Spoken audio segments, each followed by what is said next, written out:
Nanti ada panitia padang mahsyar. Panitia hari kiamat itu ada loh.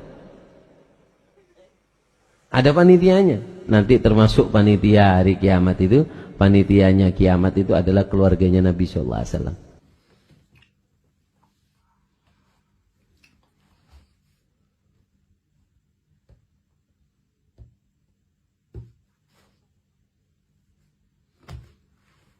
Buat yang ingin gabung jadi panitia hari kiamat, silakan japri Ana, karena kunci surga udah di tangan Ana.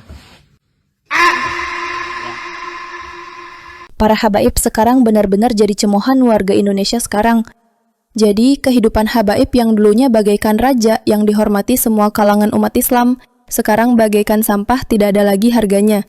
Bahkan dari kalangan atas intelektual saja mengatakan langsung kepada pimpinan habaib yang berada di Indonesia sebagai pendusta. Kalau nasabnya Habib Lutfi bin Yahya saja tidak bisa dipegang kebenarannya oleh kalangan Rabithah Alawiyah disebabkan tidak bisa membuktikan dengan data manuskrip, maka maka secara otomatis disinyalir Habib Lutfi bin Yahya ini paling tidak itu dimasukkan dalam golongan-golongan orang-orang yang saya katakan pendusta ya kalau melihat dari video tersebut ya.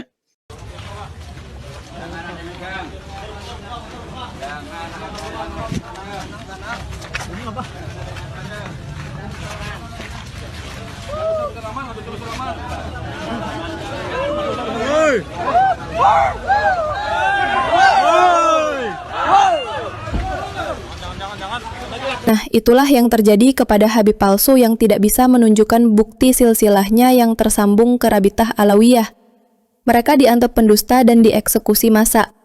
Sekarang, klan Rabithah Alawiyah pun sama, tidak bisa menunjukkan silsilah mereka tersambung kepada baginda Nabi. Sekarang, mereka pun pantas dipersekusi massa dan diperlakukan seperti Habib palsu tadi. Jangan pribumi yang nyamar jadi Habib keturunan Nabi mereka eksekusi. Klan Ba'alwi juga harus menerima perlakukan yang sama dari pribumi. Kalau mereka tidak bisa menunjukkan data dan DNA kalau mereka keturunan Nabi.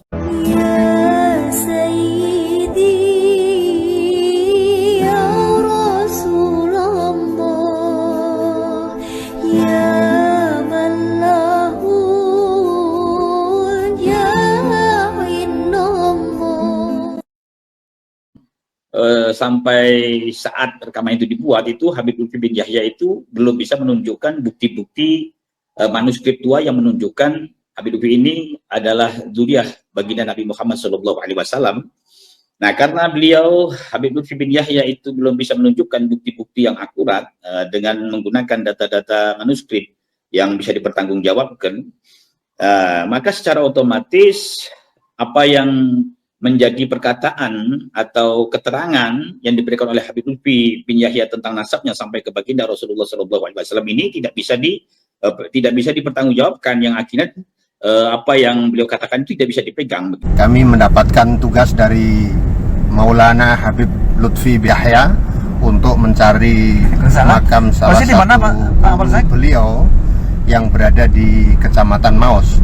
Kami sudah mencari di beberapa tempat bahwa selama ini memang saya di depan ini dengan Pak Camat banyak makam habaib dan para tokoh penyebar agama Islam di Tanah Jawa khususnya, tetapi karena belum diketahui sehingga kondisi makam banyak yang belum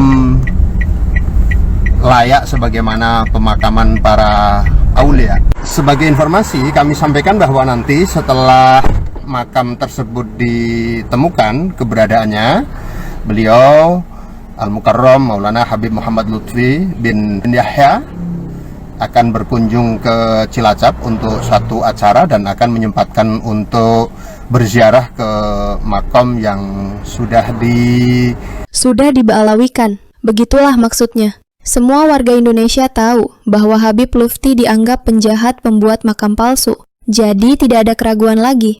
Kalau soal makam palsu, siapa pelakunya? Sekarang soal silsilah nasabnya sudah diyakini juga palsu. Kalau nasabnya Habib Lutfi bin Yahya saja tidak bisa dipegang kebenarannya oleh kalangan Rabithah Alawiyah disebabkan tidak bisa membuktikan dengan data manuskrip, maka maka secara otomatis disinyalir Habib Lutfi bin Yahya ini paling tidak itu dimasukkan dalam golongan-golongan orang-orang yang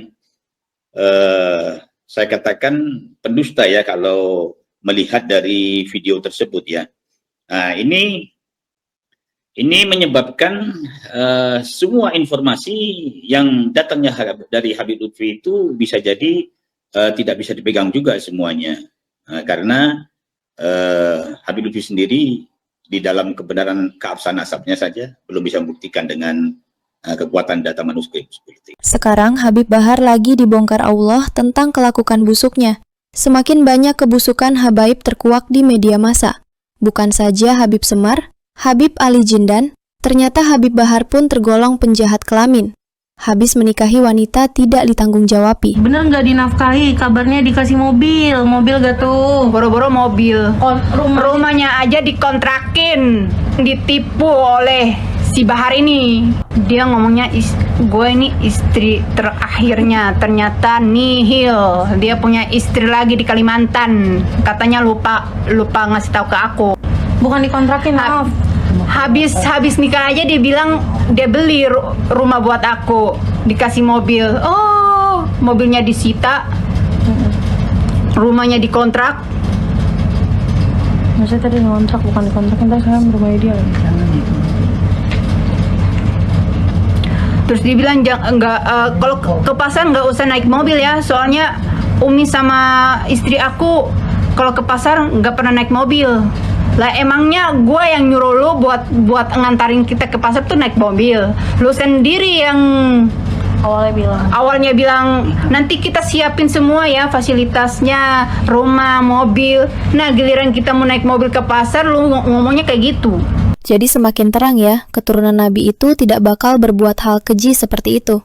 Keturunan Nabi yang dijaga Allah dari perbuatan yang memalukan seperti menjadi penjahat makam dan juga penjahat kelamin. Jadi bertaubatlah dan berhentilah menipu umat dan para wanita yang lemah imannya.